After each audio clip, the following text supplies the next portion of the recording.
इंदौर की रहने वाली एक लड़की अपने आधार कार्ड को अपडेट कराने के लिए अपने पिता के साथ घर से निकलती है। उसके पिता उसे कलेक्ट्रेट छोड़ते हैं और फिर अपने काम पर निकल जाते हैं, लेकिन इसके बाद लड़की घर नहीं पहुंचती। वो अचानक गायब हो जाती है। लड़की का इंतजार करते करते रात होने लगती है, लेकिन फिर उसी रात उस लड़की के व्हाट्सएप स्टेटस पर उसका आपत्तिजनक वीडियो पोस्ट होता है, लेकिन लड़की का कुछ भी पता नहीं चलता। कई दिनों तक लड़की की तलाश जारी रहती है, लेकिन फिर जब वो मिलती है तो उसकी हालत देखकर हर किसी के रोंगटे खड़े हो जाते हैं। साथियों, आज की ये सच्ची घटना है इंदौर मध्य प्रदेश की। मीडिया खबरों के अनुसार इंदौर की रहने वाली 24 साल की एक लड़की MBA दूसरे सेमेस्टर की छात्रा थी और पढ़ाई में बहुत तेज थी। होता यह है कि 10 फरवरी की सुबह वो अपने पिता के साथ अपने आधार कार्ड में कुछ चेंजेस कराने के लिए घर से निकलती है। उसके पिता उसे कलेक्ट्रेट के सामने छोड़ देते हैं और फिर वहां से निकल जाते हैं। लेकिन फिर इसके कुछ देर बाद लड़की अपनी छोटी बहन को फोन करती है और कहती है कि मैं अपने दोस्त पीयूष के साथ एक बर्थडे पार्टी में जा रही हूँ और रात को 11 बजे तक किसी भी तरह से घर लौट आऊंगी, इसलिए तुम इस बात को पिताजी को बता देना। तब लड़की की छोटी बहन कहती है कि तुम खुद ही पापा को सब कुछ बता दो। लेकिन फिर इसके बाद धीरे धीरे अंधेरा होने लगता है और लड़की घर नहीं पहुंचती। कुछ देर तक तो परिवार वाले उसका इंतजार करते हैं, लेकिन फिर लड़की को फोन लगाना शुरू करते हैं। लेकिन हैरानी इस बात की थी कि लड़की का फोन बंद आ रहा था। कई बार उन्होंने कॉल करने की कोशिश की, लेकिन हर बार फोन बंद आ रहा था और इस वजह से अब परिवार वालों को उसकी चिंता सताने लगी। उन्होंने लड़की के दोस्तों से, रिश्तेदारों से संपर्क किया, लेकिन उसका कुछ भी पता नहीं चला। और अब जैसे जैसे वक्त बीत रहा था, परिवार वालों की चिंता बढ़ती जा रही थी। लेकिन फिर उसी रात अचानक एक हैरान करने वाली घटना सामने आती है। लड़की के व्हाट्सएप स्टेटस पर उसका आपत्तिजनक वीडियो पोस्ट होता है। उस वीडियो में वो एक लड़के के साथ दिखाई देती है, लेकिन लड़के का चेहरा इमोजी से ढक दिया गया था। इसके अलावा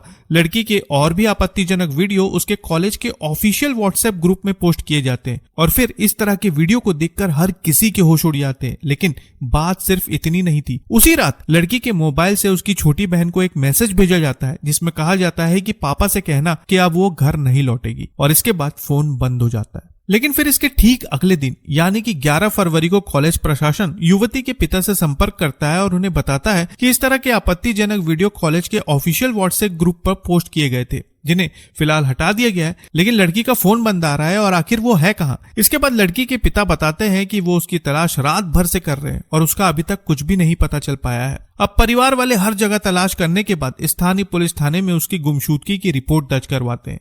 लेकिन इस पूरे मामले में किसी को कुछ भी समझ में नहीं आ रहा था कि आखिर ये सब हो क्या रहा है। एक तरफ लड़की का फोन नहीं लग रहा था, लेकिन दूसरी तरफ जिस दिन लड़की गायब हुई थी उसी रात अचानक उसके व्हाट्सएप स्टेटस और ग्रुप में आपत्तिजनक वीडियो पोस्ट होते हैं और साथ ही उसकी छोटी बहन को एक मैसेज भी भेजा जाता है। देखा जाए तो ये मामला हर किसी की समझ से बिल्कुल परे था। लेकिन इस पूरी घटना में एक नाम ऐसा था जो बार बार सामने आ रहा था और वो नाम था पीयूष का, क्योंकि आखिरी बार लड़की ने अपनी छोटी बहन से कहा था कि वो पीयूष के साथ एक बर्थडे पार्टी में जा रही और रात को 11 बजे तक लौट आएगी। अब होता यह है कि इस मामले में परिवार और पुलिस 11 और 12 तारीख तक युवती की तलाश करते रहते हैं। वहीं जब इस मामले में पीयूष का नाम आता है तो कहा जा रहा है कि एक पुलिसकर्मी उसके किराए के कमरे में भी पहुंचता है, लेकिन वहां पर ताला लगा हुआ था। अब 2 दिनों तक लड़की की तलाश होती रहती है, लेकिन उसका कोई भी सुराग नहीं मिलता। लेकिन फिर 13 फरवरी को एक ऐसी घटना सामने आती है जिसकी वजह से इंदौर का ये मामला आज समाचारों की सुर्खियों में है। होता यह है कि 13 फरवरी को इंदौर की अंकल गली के एक किराए के कमरे से अचानक बहुत तेज बदबू आने लगती है और इस बदबू की वजह से आसपास रहने वाले लोग बुरी तरह से परेशान हो जाते हैं, जिसके बाद वो तत्काल इसकी सूचना पुलिस को देते हैं और जैसे ही पुलिस को सूचना मिलती है द्वारकापुरी पुलिस तत्काल वहां पर पहुंचती है। अब जैसी पुलिस वहां पर पहुंचती है वो देखते हैं कि कमरे में ताला लगा हुआ है, लेकिन फिर किसी तरह से उस कमरे को खोला जाता है और जैसे ही कमरा खुलता है एक तेज दुर्गंध बड़ी तेजी से फैलने लगती है और फिर अंदर दाखिल होने के बाद जो नजारा सामने आता है उसे देखकर हर किसी के रोंगटे खड़े हो जाते हैं। कमरे के अंदर एक युवती का शव पड़ा हुआ था, लेकिन वो इतनी बुरी स्थिति में था कि उसकी पहचान करना भी मुश्किल था। कहा जा रहा है कि शव करीब 2 दिनों से उसी कमरे में था और अब शव बेहद बुरी स्थिति में पहुंच चुका था। शव की पहचान करने के लिए युवती के पिता को वहां बुलाया जाता है। हालांकि शव को देखकर वो भी उसे पहचान नहीं पाए, लेकिन जब वो लड़की के मोजे देखते हैं तो फूट फूट कर रोने लगते हैं, क्योंकि वो मोजे उनकी बेटी के थे। जांच के बाद ये बात साफ हो गई कि कमरे में मिलने वाली युवती का शव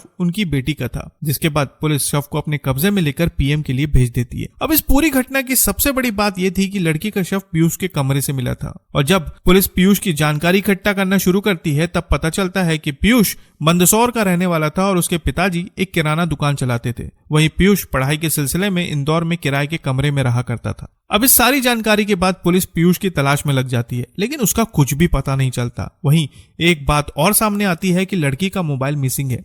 इसके बाद पुलिस युवती के मोबाइल को ट्रेस करना शुरू करती है और तब पता चलता है कि युवती का मोबाइल मुंबई में एक्टिव हुआ था, जिसके बाद पुलिस उस मोबाइल को ट्रेस करते हुए मुंबई तक जा पहुंचती है और आखिरकार मुंबई से पीयूष को गिरफ्तार कर लिया जाता है। मीडिया सूत्रों के अनुसार ये बात सामने आई है कि इस घटना को अंजाम देने के बाद पीयूष लड़की का मोबाइल लेकर वहां से फरार हो गया था। इसके बाद उसने मुंबई में एक नया सिम खरीदा और उसका इस्तेमाल करने लगा, लेकिन पुलिस ने मोबाइल को ट्रैक किया और आखिरकार उसे हिरासत में ले लिया। इस पूरे मामले में पुलिस पीयूष से पूछताछ कर रही है और ये जानने की कोशिश कर रही है कि आखिर उसने इस घटना को अंजाम क्यों दिया। हालांकि कुछ मीडिया सूत्रों से यह बात सामने आई है कि पीयूष और युवती का रिलेशन 8 सितंबर से चल रहा था। इसके अलावा कुछ रिपोर्ट्स में यह भी कहा जा रहा है कि शायद शादी की बात को लेकर दोनों के बीच विवाद चल रहा था और इसी बात के चलते पीयूष ने गुस्से में आकर युवती पर हमला कर दिया। लेकिन फिलहाल पुख्ता तौर पर कुछ भी नहीं कहा जा सकता कि आखिर इसके पीछे का मोटिव क्या था। जांच के बाद ही पता चल पाएगा कि आखिर पीयूष ने इस घटना को अंजाम क्यों दिया और इसके पीछे की वजह क्या थी।